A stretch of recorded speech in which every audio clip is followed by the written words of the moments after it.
'Cause I am yours and you are mine.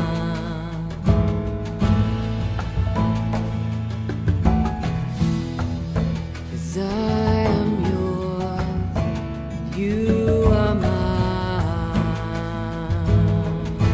ద్వితీయోపదేశకాండము 5వ అధ్యాయము 1వ వచనం నుండి. మోషే ఇజ్రాయేలు పిలిపించి ఇట్లా నేను, ఇజ్రాయేలారా, నేను మీ వినికిడిలో నేడు చెప్పుచున్న కట్టడలను విధులను విని వాటిని నేర్చుకొని వాటిని అనుసరించి నడువుడి. మన దేవుడైన యెహోవా హోరేబులో మనతో నిబంధన చేసెను. యెహోవా మన పితరులతో కాదు, నేడు ఇక్కడ సజీవులమై ఉన్న మనతోనే ఈ నిబంధన చేసెను. యెహోవా ఆ కొండ మీద అగ్ని మధ్య నుండి ముఖాముఖిగా మీతో మాట్లాడగా మీరు ఆ అగ్నికి భయపడి ఆ కొండ ఎక్కలేదు.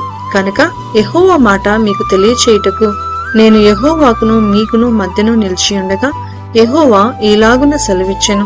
దాసుల గృహమైన ఐగుప్తు దేశంలో నుండి నిన్ను రప్పించిన నీ దేవుడనైన యెహోవాను నేనే. నేను తప్ప వేరొక దేవుడు నీకుండకూడదు. పైనున్న ఆకాశమందే కాని, క్రిందనున్న భూమి ఎందే కాని, భూమి క్రిందనున్న నీళ్ల ఎందే కాని యుండు దేని పోలికనైనా విగ్రహమును చేసుకొనకూడదు. వాటికి నమస్కరింపకూడదు, వాటిని పూజింపకూడదు. నీ దేవుడునైన యెహోవాయగు నేను రోషము గల దేవుడను. నన్ను ద్వేషించు వారి విషయంలో 3-4 తరముల వరకు తండ్రుల దోషమును కుమారుల మీదికి రప్పించుచు, నన్ను ప్రేమించి నా ఆజ్ఞలను గైకొను వారి విషయంలో 1000 తరముల వరకు కరుణించువాడనై ఉన్నాను. నీ దేవుడునైన యెహోవా నామమును వ్యర్థముగా ఉచ్చరింపకూడదు. యెహోవా తన నామమును వ్యర్థముగా ఉచ్చరించు వానిని నిర్దోషిగా ఎంచడు. నీ దేవుడైన యెహోవా నీకు ఆజ్ఞాపించినట్లు విశ్రాంతి దినమును పరిశుద్ధముగా ఆచరించుము. 6 దినములు నీవు కష్టపడి నీ పని అంతయు చేయవలెను. 7వ దినము నీ దేవుడైన యెహోవాకు విశ్రాంతి దినము. దానిలో నీవైనను, నీ కుమారుడైనను, నీ కుమార్తె అయినను, నీ దాసుడైనను, నీ దాసి అయినను, నీ ఎద్దైనను, నీ గాడిదైనను, నీ పశువులలో ఏదైనను, నీ ఇండ్లలోనున్న పరదేశి అయినను ఏ పనియూ చేయకూడదు. ఎందుకంటే నీ వలె నీ దాసుడును నీ దాసీయును విశ్రమింపవలెను. నీవు ఐగుప్తు దేశమందు దాసుడివై ఉన్నప్పుడు నీ దేవుడైన యెహోవా బాహుబలము చేతను చాచిన చేతి చేతను నిన్ను అక్కడ నుండి రప్పించినని జ్ఞాపకము చేసుకొనుము. అందుచేతను విశ్రాంతి దినము ఆచరింపవలనని నీ దేవుడైన యెహోవా నీకు ఆజ్ఞాపించెను. నీ దేవుడైన యెహోవా నీకనుగ్రహించు దేశంలో నీవు దీర్ఘాయుష్యవంతుడివై నీకు క్షేమమగునట్లు నీ దేవుడైన యెహోవా నీకు ఆజ్ఞాపించినలాగున నీ తండ్రిని నీ తల్లిని సన్మానింపుము. నరహత్య చేయకూడదు, వ్యభిచరింపకూడదు, దొంగిలకూడదు, నీ పొరుగువాని మీద అబద్ధ సాక్ష్యము పలకకూడదు, నీ పొరుగువాని భార్యను ఆశింపకూడదు, నీ పొరుగువాని యందు ఇంటినైనను వాని పొలమునైనను వాని దాసునైనను వాని దాసీనైనను వాని యొద్దునైనను వాని గాడిదనైనను నీ పొరుగువాని దగు దేనినైనను ఆశింపకూడదు. ఈ మాటలను యెహోవా ఆ పర్వతం మీద అగ్ని మేఘ గాఢాంధకారముల మధ్య నుండి గొప్ప స్వరముతో నీ సమాజం అంతటితో చెప్పి 2 రాతి పలకల మీద వాటిని వ్రాసి నాకిచ్చెను. ఆయన మరేమియో చెప్పలేదు. మరియు ఆ పర్వతము అగ్ని వలన మండుచున్నప్పుడు ఆ చీకటి మధ్య నుండి ఆ స్వరమును విని మీరు అనగా మీ గోత్రముల ప్రధానులను మీ పెద్దలను నా ఎద్దుకు వచ్చి మన దేవుడైన యెహోవా తన ఘనతను మహాత్యమును మాకు చూపించెను. అగ్ని మధ్య నుండి ఆయన స్వరమును వింటిమి. దేవుడు నరులతో మాట్లాడినను వారు బ్రతుకుతురని నేను తెలుసుకుంటిమి. కాబట్టి మేము చావనేలా ఈ గొప్ప అగ్ని మమ్మను దహించును. మేము మన దేవుడైన యెహోవా స్వరము ఇక వినిన ఎడల చనిపోదుము. మా వలె సమస్త శరీరాలలో మరి ఎవడు సజీవుడైన దేవుని స్వరము అగ్ని మధ్య నుండి పలుకట విని బ్రతికెను. నీవే సమీపించి మన దేవుడైన యెహోవా చెప్పునది యావత్తు వినుము. అప్పుడు మన దేవుడైన యెహోవా నీతో చెప్పినది యావత్తు నీవే మాతో చెప్పినడలా మేము విని దాన్ని గైకొందుమని చెప్పితరే. మీరు నాతో మాట్లాడినప్పుడు యెహోవా మీ మాటలు వినెను. అప్పుడు యెహోవా నాతో ఈలాగ సెలవిచ్చెను, ఈ జనులు నీతో చెప్పిన మాటలు నేను వినియున్నాను. వారు చెప్పినదంతయో మంచిదే. వారికిని వారి సంతానమునకును నిత్యమును క్షేమము కలుగునట్లు వారు నా యందు భయభక్తులు కలిగి నా ఆజ్ఞలన్నిటినీ అనుసరించు మనస్సు వారికుండిన మేలు. మీ గుడారములలోనికి తిరిగి వెళ్ళుడని నీవు వారితో చెప్పుము. అయితే నీవు ఇక్కడ నా యొద్ద నిలిచియుండుము. నీవు వారికి బోధింపవలసిన ధర్మమంతటిని అనగా కట్టడలను విధులను నేను నీతో చెప్పెదను. వారు స్వాధీనపరచుకొనున్నట్లు నేను వారికిచ్చుచున్న దేశమందు వారు అలాగు ప్రవర్తింపవలెను. కాబట్టి మీరు కుడికే కాని ఎడమకే కాని తిరుగక మీ దేవుడైన యెహోవా ఆజ్ఞాపించినట్లు చేయుటకు జాగ్రత్త పడవలను. మీరు స్వాధీనపరచుకొనబోవు దేశంలో మీరు జీవించుచు మేలు కలిగి దీర్ఘాయుష్మంతులగునట్లు మీ దేవుడైన యెహోవా మీకు ఆజ్ఞాపించిన మార్గములన్నిటిలో నడుచుకొనవలెను.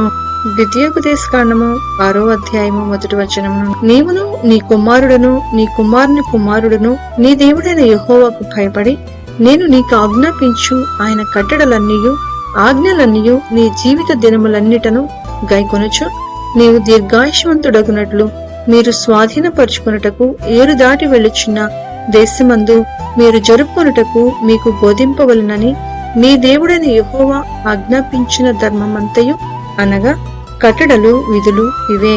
కాబట్టి ఇశ్రాయేలు నీ పితరుల దేవుడైన యెహోవా నీతో చెప్పిన ప్రకారము పాలు తేనెలు ప్రవహించు దేశంలో మేలు కలిగి బహుగా అభివృద్ధి నొందునట్లు నీవు వాటిని విని అనుసరించి నడుచుకొనవలెను. ఇశ్రాయేలు వినుము, మన దేవుడైన యెహోవా అద్వితీయుడగు యెహోవా. నీ పూర్ణ హృదయముతోనూ నీ పూర్ణాత్మతోనూ నీ పూర్ణ శక్తితోనూ నీ దేవుడైన యెహోవాను ప్రేమింపవలెను. నేడు నేను నీకు ఆజ్ఞాపించు ఈ మాటలు నీ హృదయములో ఉండవలెను.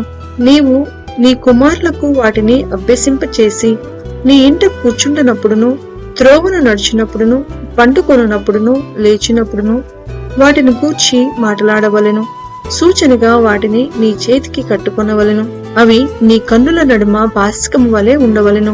నీ ఇంటి ద్వార బంధముల మీదను నీ గౌనుల మీదను వాటిని వ్రాయవలెను. నీ దేవుడైన యెహోవా నీ పితరులైన అబ్రహాము ఇస్సాకు యాకోబులతో చేసిన ప్రమాణమును బట్టి నిన్ను ఆ దేశంలో ప్రవేశపెట్టి నీవు కట్టని గొప్పవగు మంచి పురములను నీవు నింపని మంచి ద్రవ్యముల చేత నింపబడిన ఇండ్లను నీవు త్రవ్వకపోయినను త్రవ్వబడిన బావులను నీవు నాటని ద్రాక్ష తోటలను ఒలీవల తోటలను నీకిచ్చిన తరువాత నీవు తిని తృప్తి పొందినప్పుడు దాసుల గృహమైన ఐగుప్తు దేశంలో నుండి నిన్ను రప్పించిన యెహోవాను మరవకుండా నీవు జాగ్రత్త పడము. నీ దేవుడైన యెహోవాకు భయపడి ఆయనను సేవించి ఆయన పేరిట ప్రమాణము చేయవలెను.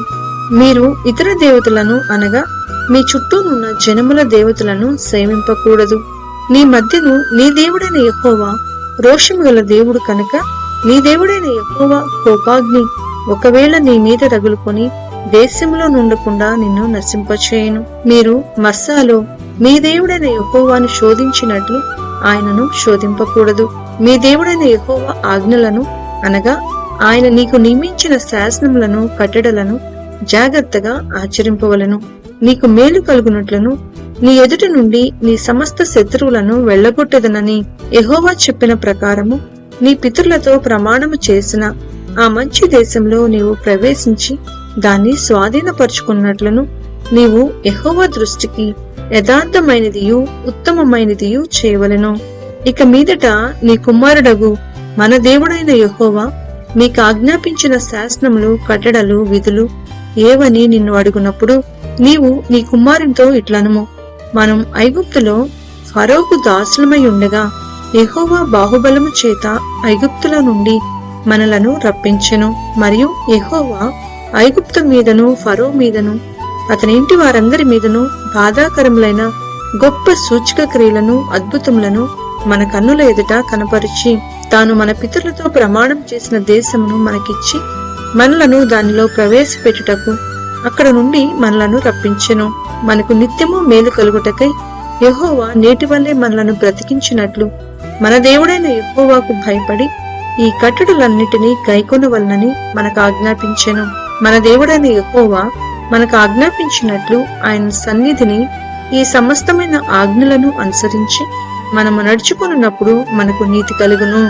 ద్వితీయోపదేశకాండము 7వ అధ్యాయము 1వ వచనం నుండి. నీవు స్వాధీనపరచుకొనబోవు దేశంలోనికి నీ దేవుడైన యెహోవా నిన్ను చేర్చి బహుజనములను అనగా సంఖ్యకును బలమునకును నిన్ను మించిన హిత్తీయులు, గిర్గాషీలు, అమోరీలు, కనానీయులు, పెరిజ్జీలు, హివ్వీయులు, యెబూసీలను 7 జనములను నీ ఎదుట నుండి వెళ్లగొట్టిన తరువాత నీ దేవుడైన యెహోవా వారిని నీకు అప్పగించినప్పుడు నీవు వారిని హతము చేయవలెను, వారిని నిర్మూలము చేయవలెను. వారితో నిబంధన చేసుకొనకూడదు, వారిని కరుణింపకూడదు. నీవు వారితో వెయ్యమందకూడదు. వాని కుమారునికి నీ కుమార్తెనియ్యకూడదు, నీ కుమారునికి వాని కుమార్తెను పుచ్చుకొనకూడదు. నన్ను అనుసరింపకుండా ఇతర దేవతలను పూజించినట్లు నీ కుమారుని వారు మళ్లించుదురు. అందును బట్టి యెహోవా కోపాగ్ని నీ మీద రగులుకొని ఆయన నిన్ను త్వరగా నశింపచేయును. కావున మీరు వారికి చేయవలసినదేమనగా వారి బలిపీఠములను పడద్రోసి వారి విగ్రహములను పడగులకొట్టి వారి దేవతా స్తంభములను నరికివేసి వారి ప్రతిమలను అగ్నితో కాల్చవలెను. నీవు నీ దేవుడైన యెహోవాకు ప్రతిష్ఠిత జనము. నీ దేవుడైన యెహోవా భూమి మీదనున్న సమస్త జనముల కంటే నిన్ను ఎక్కువగా ఎంచి నిన్ను తనకు స్వకీయ జనముగా ఏర్పరచుకొనెను. మీరు సర్వజనముల కంటే విస్తార జనమని యెహోవా మిమ్మును ప్రేమించి మిమ్మును ఏర్పరచుకొనలేదు. సమస్త జనముల కంటే మీరు లెక్కకు తక్కువే కదా. అయితే యెహోవా మిమ్మును ప్రేమించువాడు కనుకను తాను మీ తండ్రులకు చేసిన ప్రమాణమును నెరవేర్చువాడు కనుకను యెహోవా బాహుబలము చేత మిమ్మును రప్పించి దాసుల గృహములో నుండి ఐగుప్తు రాజైన ఫరో చేతిలో నుండి మిమ్మును విడిపించెను. కాబట్టి నీ దేవుడైన యెహోవా తానే దేవుడనియు తన్ను ప్రేమించి తన ఆజ్ఞను అనుసరించి నడుచుకుని వారికి తన నిబంధనను స్థిరపరచువాడును, 1000 తరముల వరకు కృప చూపువాడును, నమ్మతగిన దేవుడుననియు తన్ను ద్వేషించు వారిలో ప్రతి వానిని బహిరంగముగా నశింపచేయుటకు వానికి దండన విధించువాడనియు నీవు తెలుసుకొనవలెను. ఆయన తన్ను ద్వేషించు వాని విషయమును ఆలస్యము చేయక బహిరంగంగా వానికి దండన విధించును. కాబట్టి నేడు నేను నీకాజ్ఞాపించు ధర్మము అనగా విధులను కట్టడలను మీరు అనుసరించి నడుచుకొనవలెను. మీరు ఈ విధులను విని వాటిని అనుసరించి నడుచుకుని ఎడల నీ దేవుడైన యెహోవా తాను నీ పితరులతో ప్రమాణము చేసిన నిబంధనను నెరవేర్చి నీకు కృపచూపును. ఆయన నిన్ను ప్రేమించి ఆశీర్వదించి అభివృద్ధి చేసి నీకిచ్చిదనని నీ పితరులతో ప్రమాణము చేసిన దేశంలో నీ గర్భఫలమును, నీ భూఫలమైన నీ సస్యమును, నీ ద్రాక్షారసమును, నీ నూనెను, నీ పశువుల మందులను, నీ గొర్రెల మందులను, మేకల మందులను దీవించును. సమస్త జనముల కంటే ఎక్కువగా నీవు ఆశీర్వదింపబడదువు. నీలో మగవానికే గాని ఆడుదానికే కాని గొడ్డుతనముండదు, నీ పశువులలోనైనను ఉండదు. యెహోవా నీ యొద్ద నుండి సర్వ రోగములను తొలగించి నీ వెరిగయ్యున్న ఐగుప్తులోని కఠినమైన క్షయవ్యాధులన్నిటినీ నీకు దూరపరిచి నిన్ను ద్వేషించు వారందరి మీదకే వాటిని పంపించును. మరియు నీ దేవుడైన యెహోవా నీకు అప్పగించుచున్న సమస్త ప్రజలను నీవు బొత్తిగా నాశనము చేయుదువు. నీవు వారిని కటాక్షింపకూడదు, వారి దేవతలను పూజింపకూడదు. ఏలయనగా అది నీకు ఉరియగును. ఈ జనములు నాకంటే విస్తారముగా ఉన్నారు, నేను ఎట్లు వారిని వెళ్ళగొట్టగలనని నీవు అనుకుందువేమో. వారికి భయపడకుము. నీ దేవుడైన యెహోవా ఫరోకును ఐగుప్తు దేశమంతటికి చేసిన దానిని అనగా నీ దేవుడైన యెహోవా నిన్ను రప్పించినప్పుడు నీ కన్నులు చూచిన ఆ గొప్ప శోధనలను, సూచక క్రియలను, మహత్కార్యములను, బాహుబలమును, చాచిన చేతిని బాగుగా జ్ఞాపకము చేసుకొనుము. నీకు భయము పుట్టించుచున్న ఆ జనులందరికీ నీ దేవుడైన యెహోవా అలాగే చేయును. మరియు మిగిలిన వారును నీ కంటబడక దాగిన వారును నశించు వరకు నీ దేవుడైన యెహోవా వారి మీదికి పెద్ద కందిరీగులను పంపును. వారిని చూచి జడియవద్దు. నీ దేవుడైన యెహోవా నీ మధ్యనున్నాడు. ఆయన భయంకరుడైన మహాదేవుడు. నీ దేవుడైన యెహోవా నీ ఎదుట నుండి క్రమక్రమముగా ఈ జనములను తొలగించును. అడవి మృగమును విస్తరించి నీకు బాధాకరములుగా నుండవచ్చును కనుక వారిని ఒక్కమారే నీవు నాశనము చేయతగదు. అది నీకు క్షేమకరము కాదు. అయితే నీ దేవుడైన యెహోవా వారిని నీకు అప్పగించి వారిని నశింప చేయ వరకు వారిని బహుగా తల్లడిల్ల చేయును. ఆయన వారి రాజులను నీ చేతికి అప్పగించును. నీవు ఆకాశం క్రింద నుండి వారి నామమును నశింప చేయవలను. నీవు వారిని నశింప చేయ వరకు ఏ మనుష్యుడును నీ ఎదుట నిలవలేకపోవును. వారి దేవతల ప్రతిమలను మీరు అగ్ని చేత కాల్చివేయవలను. వాటి మీదనున్న వెండి బంగారములను అపేక్షింపకూడదు. నీవు దాని వలన చిక్కుబడదువేమో కనుక దానిని తీసుకునకూడదు. ఏలయనగా అది నీ దేవుడైన యెహోవాకు హేయము. దానివల్లే నీవు శాపగ్రస్తుడు కాకుండానట్లు నీవు హేయమైన దాన్ని నీకింటికి తేకూడదు. అది శాపగ్రస్తమే కనుక దాన్ని పూర్తిగా రోసి దాని యందు బొత్తిగా అసహ్యపడవలెను.